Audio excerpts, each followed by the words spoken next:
আসসালামু আলাইকুম। বিসমিল্লাহির রহমানির রহিম। সূরা রুম, আয়াত 21।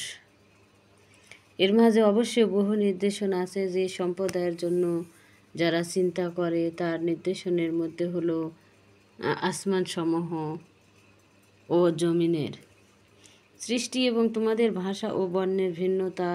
জ্ঞানীদের জন্য অবশ্যই এতে আছে বহু নির্দেশন। তার নির্দেশনের মধ্যে হলো রাতে ও দিনে তোমাদের ঘুম এবং তোমাদের দ্বারা তার অনুগ্রহ তালাশ করা। মনোযোগী লোকদের জন্য অবশ্যই এতে আছে অনেক নির্দেশন। তার নির্দেশনের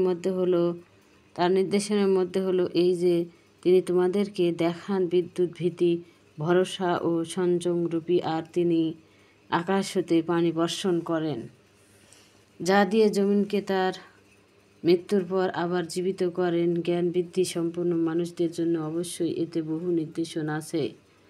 তার নির্দেশনের মধ্যে হলো এই যে আকাশ ও পৃথিবী তার হুকুমে দাঁড়িয়ে আছে। অতঃপর তিনি যখন তোমাদেরকে মাটি থেকে ওঠার জন্য ডাক দিবেন একটি ডাক, তখন তোমরা উঠে আসবে। আকাশমণ্ডলী ও পৃথিবীতে যা আছে সব তারই, সকল তারই প্রতি অনুগত। তিনি সৃষ্টির সূচনা করেন, অতঃপর তার পণ্য আবৃত্তি করবেন, আর তা তার জন্য খুবই সহজ। আকাশ ও পৃথিবীর সর্বোচ্চ দৃষ্টান্ত তার জন্যই তিনি মহাপরাক্রমশালী, বড়ই হিকমত আল্লাহ। আল্লাহ তোমাদের জন্য তোমাদের মধ্যে হতেই একটা দৃষ্টান্ত পেশ করেছেন। আমি তোমাদেরকে যে রিজিক দিয়েছি তাতে তোমাদের অধিকারভুক্ত দাসদাসীরা কি অংশীদার, যার ফলে তাতে তোমরা সমান। তোমরা কি তাদেরকে তেমনভাবে ভয় করো যেমন ভয় করো তোমাদের নিজেদের পরস্পরকে? এভাবে বোধশক্তি সম্পন্ন মানুষদের জন্য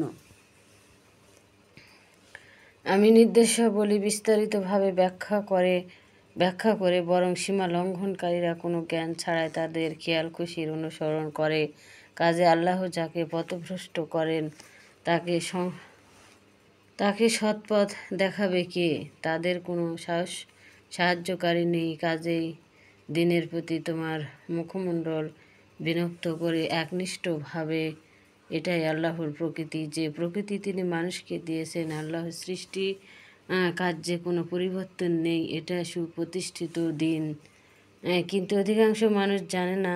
তার অভিমুখী হও আর তাকে ভয় করো, নামাজ প্রতিষ্ঠা করো, আর মুশরিকদের অন্তর্ভুক্ত হয়েও না, যারা নিজেদের দিনকে বিভক্ত করে ফেলেছে এবং বিভিন্ন দলে ভাগ হয়ে গেছে।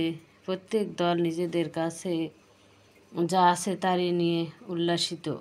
মানুষকে যখন দুঃখ বিপদ স্পর্শ করে তখন তারা তাদের প্রতিপালককে ডাকে তার অভিমুখী হয়ে। অথবা তিনি যখন তাদেরকে নিজ অনুগ্রহ আস্থা দান করেন তখন তাদের একদল তাদের প্রতিপালকের অংশীদার সাব্যস্ত করে বসে। আমি তাদের প্রতি সেই অনুগ্রহ করেছি তা অস্বীকার করার জন্য।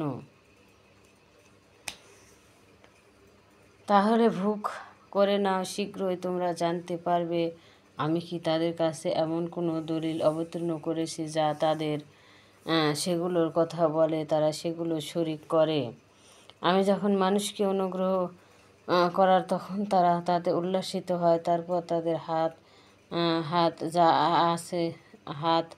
যা আগে পাঠিয়েছে তার ফলে দুর্দশা যখন তাদের পেয়ে বসে তখন তারা হতাশ হয়ে পড়ে। তারা কি লক্ষ্য করে না যে আল্লাহ যার জন্য ইচ্ছে করেন রিজিক প্রশস্ত করেন, আর যার জন্য ইচ্ছে করেন সীমাবদ্ধ করেই রাখেন। শুভ সকাল। আসসালামু আলাইকুম।